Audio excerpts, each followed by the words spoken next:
नगीना के सांसद चंद्रशेखर आजाद ने बोला कि मेरे पिताजी ने मुझे कहा था, चंद्रशेखर जिसके जीवन में कोई लक्ष्य नहीं होता उसकी दुनिया में आना जाना खराब है। मेरा एक ही लक्ष्य है, जब तक इस देश में समानता और गरीब भूखे समाज को मान सम्मान और स्वाभिमान का जीवन नहीं मिलता, जब तक गरीब वर्ग और महिलाओं को हो रहे अत्याचार बंद नहीं होते, जब तक संविधान का राज पूर्ण रूप से स्थापित नहीं होता, बाबा साहब डॉक्टर अम्बेडकर के सपनों का भारत नहीं बनता, समता मूलक समाज भी नहीं बनता, जब तक इस देश में सामाजिक न्यायिक आर्थिक रूप से समानता नहीं आती और गरीबों को स्वाभिमान सम्मान और इज्जत का जीवन नहीं मिलता।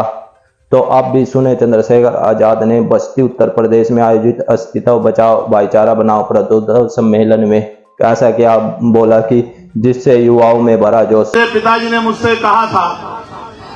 कि चंद्रशेखर, जिसके जीवन में कोई लक्ष्य नहीं होता उसका दुनिया में आना जाना खराब होता है। आज मैं आपको अपना लक्ष्य बता देना चाहता हूं। किसी का लक्ष्य होता है कि इसको प्रधानमंत्री बनना है, किसी का लक्ष्य होता है उसको मुख्यमंत्री बनना है, किसी का सांसद विधायक मंत्री बनना, किसी का IAS IPS बनना, और मेरा एक ही लक्ष्य है कि जब तक इस देश में समानता नहीं आती, जब तक इस देश के गरीब भूखे समाज को मान सम्मान का जीवन नहीं मिलता, जब तक इस देश में गरीब वर्ग पे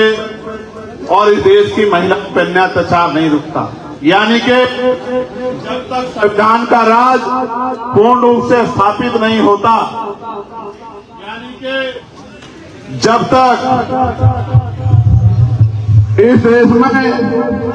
बाबा साहब अम्बेडकर के सपनों का भारत नहीं बनता, समता मूलक समाज नहीं बनता, जब तक इस देश में सामाजिक राजनीतिक आर्थिक रूप से समानता नहीं आती, जब तक इस देश के गरीबों को स्वाभिमान सम्मान का और इज्जत का जीवन नहीं मिलता, तब तक चंद्रशेखर आजाद मरेगा नहीं। मेरी बात को अभी याद